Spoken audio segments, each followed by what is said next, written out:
ప్రేమగల తండ్రి, మహోన్నతుడైన దేవ, భూమి ఆకాశములకు సృష్టికర్తవైన యేసు ప్రభువా, ఈ ఉదయకాల సమయంలో మా ప్రభు రక్షకుడు మీ ప్రియకుమారుడైన యేసు ప్రభువారి పరిశుద్ధమైన అన్ని నామముల కంటే పరిణామము కలిగిన, జీవము కలిగిన, బలమైన నామములో మీ నివాస స్థలమైన తేజమేహ నిలిచిన పరిశుద్ధాలయంలో చేరి మిమ్మలను పూజించడానికి రాత్రంతా కాపాడి మమ్మల్ని భద్రపరిచి మా యొక్క ఆయుష్ని మదనాలు పొడిగించి మాకు ఇచ్చిన మరొక నూతన దినాన్ని బట్టి, నూతన కృపను బట్టి స్తోత్రాలు.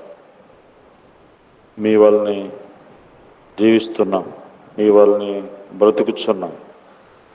నాయనా తండ్రి, మా బ్రతుకునకు ఆధారం మీరై ఉన్నారు కనుక ఆయన మరి మాకు ఇచ్చిన రక్షణ, పాపక్షమాపణ, నిత్య జీవాన్ని బట్టి, నిత్య నిరీక్షణను బట్టి మిమ్మల్ని స్తుతిస్తూ ఈ ఉదయకాలం మాకు కావలసిన మీ మాటలను మాకు ప్రసాదించమని యేసు ప్రభు నామములో ప్రార్థిస్తున్నాం తండ్రి, ఆమేన్.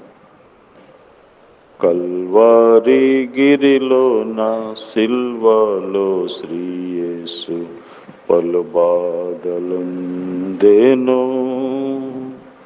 ఘోర బాధలు పొందెను. కల్వారి గిరిలో నా సిల్వలో శ్రీ యేసు పలు బాధలుందెను, ఘోర బాధలు నొందెను.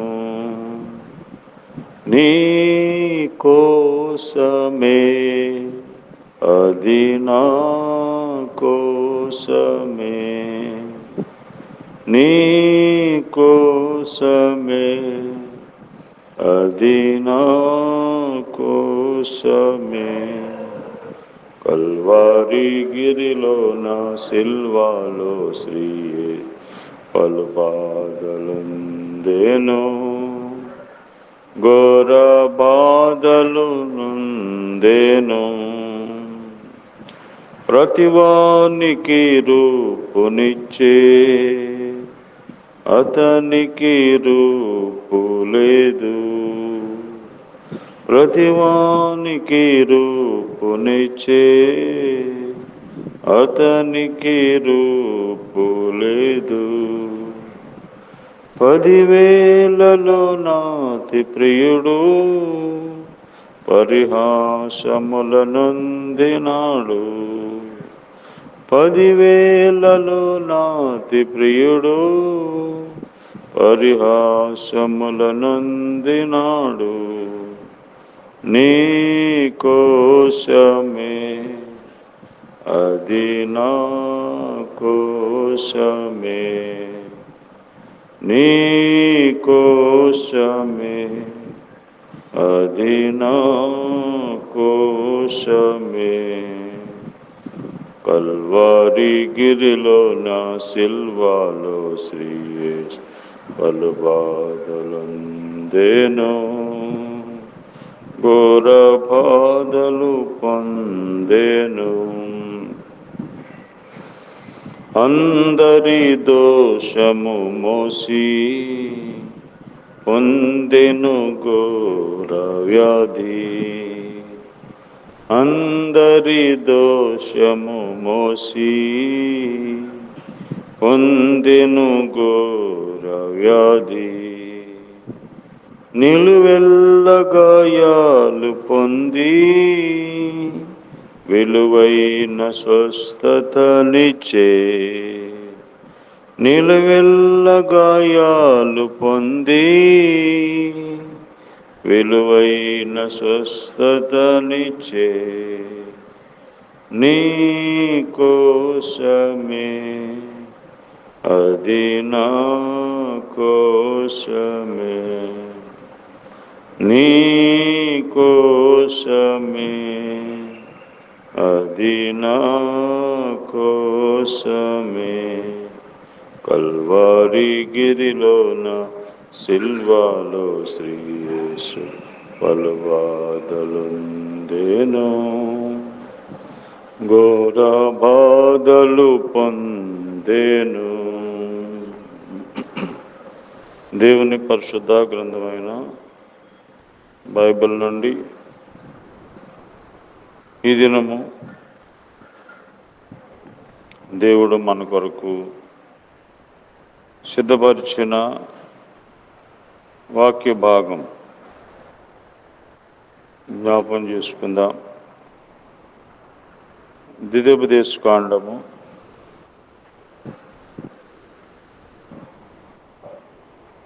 16వ అధ్యాయం 15వ వచనములో దేవుని వాక్యం ఈ విధంగా రాయబడుతూ వచ్చింది. నీ దేవుడైన యెహోవా నీ రాబడి అంతటిలోనూ నీ చేతి పనులన్నిటిలోనూ నిన్ను ఆస్వాదించును గనుక యెహోవా ఏర్పరచుకొను స్థలమున నీ దేవుడైన యెహోవాకు 7 దినములు పండగ చేయవలెను. నీవు నిశ్చయముగా సంతోషింపవలెను. నీ దేవుడైన యెహోవా నీ రాబడి అంతటిలోనూ నీ చేతి పనులన్నింటిలో నిన్ను ఆస్వాదించును.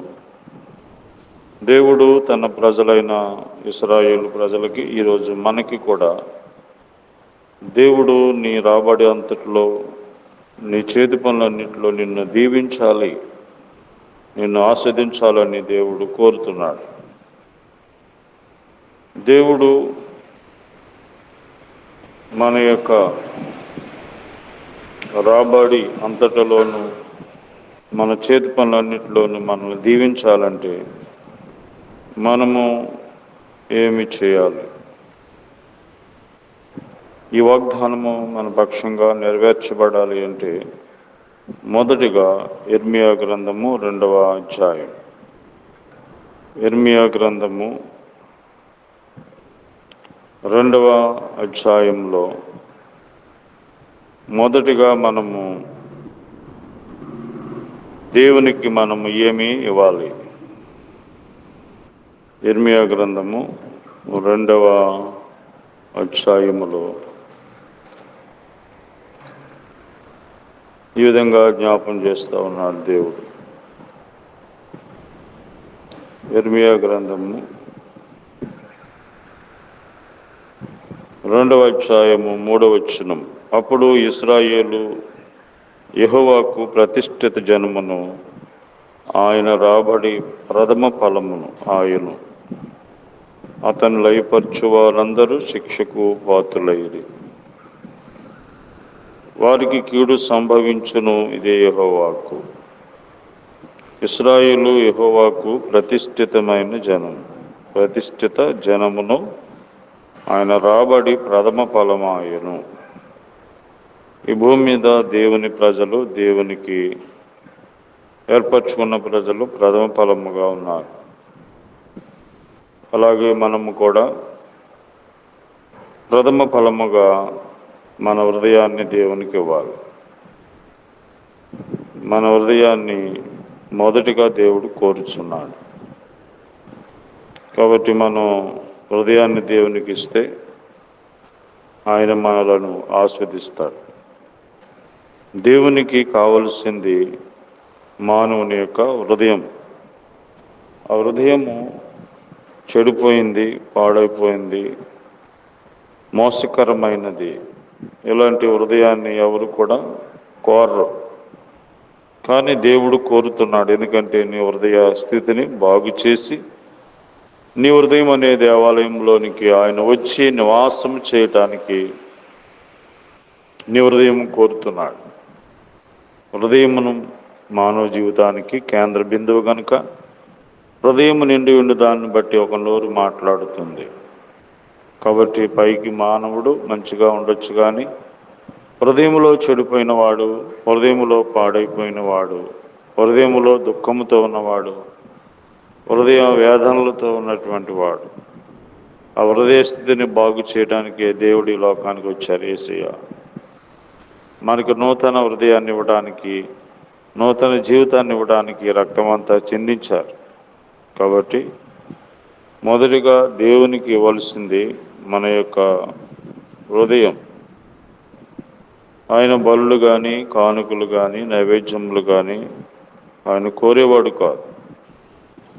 రెండవదిగా హగ్గయి గ్రంథము 1వ అధ్యాయం. హగ్గయి గ్రంథము 1వ అధ్యాయంలో దేవుడు ఏమి కోరుచున్నాడు? మన రాబడంతట్లో దేవుడు మనలను ఆస్వాదించాలి అంటే, దీవించాలి అంటే మనం ఏం చేయాలి? హగ్గయి గ్రంథము 1వ అధ్యాయం 2వ వచనం. సమయం ఇంకనూ రాలేదు, యెహోవా మందిరమును కట్టించుటకు సమయం ఇంకా రాలేదని ఈ జనులు చెప్పుచున్నారే.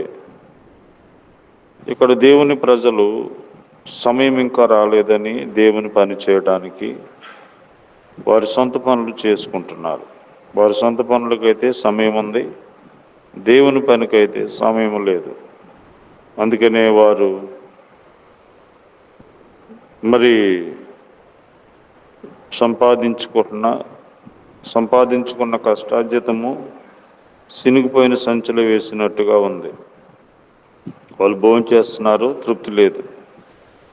స్నానం చేస్తున్నారు, దాహం తీరట్లేదు. బట్టలు కప్పుకుంటున్నారు, చలాగట్లేదు. పంట వారికి విస్తారంగా పండాలని ఆలోచించారు. అనావృష్టి, అతివృష్టి కాబట్టి కరువు వచ్చేసింది మొత్తం దేశం మీద. కారణం ఏంటంటే దేవునికి సమయం ఇవ్వకుండా వారి పనులు చేసుకుంటున్నారు. కాబట్టి దేవునికి సమయం ఇవ్వకుండా మనం దీవించబడలేం. సృష్టికర్త అయిన దేవునికి మనం సమయాన్ని ఇవ్వాలి. ఆయనతో మనం గడపాలి, ఆయన మాటలు వినాలి, ఆయన పని చేయాలి. కాబట్టి మన పనులకి సమయం ఉంటుంది, దేవుడి పనికి సమయం లేదు. దేవుని గురించి సమయం ఇవ్వకుండా, దేవునికి సమయం ఇవ్వకుండా మానవుడు జీవిస్తూ ఉన్నాడు. కాబట్టి దేవుడికి సమయం ఇవ్వకపోతే నీ పరిస్థితి ఏమవుతుంది? కాబట్టి మొదటిగా మనము దేవునికి మన హృదయం ఇవ్వాలి. రెండవదిగా మన సమయాన్ని మొదటిగా దేవునికి ఇవ్వాలి. ఎందుకంటే మనకి జన్మనిచ్చింది ఆయన కనుక ఆ జన్మనిచ్చిన దేవుడికి మొదటి సమయాన్ని అప్పగించాలి. మనకి ఎన్ని పనులున్నా దేవుడికి ఇవ్వాల్సిన సమయం దేవుడికి ఇవ్వాలి. అప్పుడే మనము ఆస్వాదించబడతాం. మూడవదిగా మనము దీవించబడాలంటే, నీ రాబడంతట్లో దేవుడు నిన్ను ఆస్వాదించాలంటే సామెతల గ్రంథం 3వ అధ్యాయము 9వ వచనములో, నీ రాబడి అంతట్లో ప్రథమ ఫలమును నీ ఆస్తిలో భాగమిచ్చి యెహోవాను ఘనపరచు. కాబట్టి దేవుడికి ఆయన సేవ కొరకై, ఆయన పరిచర్య కొరకై మన రాబడి అంతట్లో ప్రథమ ఫలమును మన ఆస్తిలో భాగమునిచ్చి దేవుణ్ణి ఘనపరచాలి. కాబట్టి దేవుడు మరి ఎందుకని ఆయన మన రాబడిలో ప్రథమ ఫలం ఏమంటున్నాడంటే, అది దేవుని మీద భక్తి, విశ్వాసానికి, ప్రేమకి సాదృశ్యం. ఈ సృష్టి అంతా ఆయనదే, ఆయన కొదువంటూ ఏమీ లేదు.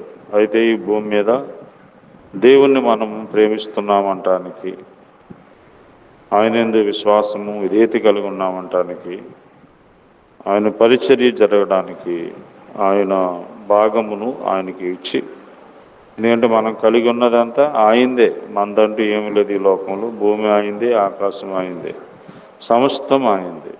మనం కలిగి ఉన్నది దేవునికి ఇచ్చి ఆయన్ని ఘనపరిచే వారికి ఉండాలి. ఆ విధంగా మనం చేస్తే నీ రాబడంతట్లో దేవుడు నీ చేతి పనులన్నింటిలో దేవుడు నిన్ను ఆస్వాదిస్తాడు. మొదటిగా మనము దేవునికి హృదయం ఇవ్వాలి. రెండవదిగా దేవునికి సమయం ఇవ్వాలి. మూడవదిగా మన రాబడి అంతట్లో ప్రథమ ఫలమును దేవునికి ఇచ్చి ఘనపరచాలి. అప్పుడు దేవుడు నీ యొక్క చేతి పనులన్నింటిలో, నీ రాబడి అంతట్లో దేవుడు నిన్ను ఆస్వాదిస్తాడు, దీవిస్తాడు. ప్రేమగల ప్రభువా, దయగల తండ్రి, నీ రాబడి అంతట్లో నీ దేవుడైన యెహోవా నిన్ను ఆస్వాదించును గాక అని వాగ్దానం ఇచ్చారు. ఆ వాగ్దానం మా పక్షంగా నెరవేర్చండి. ఎంతోమంది కష్టపడుతున్నారు.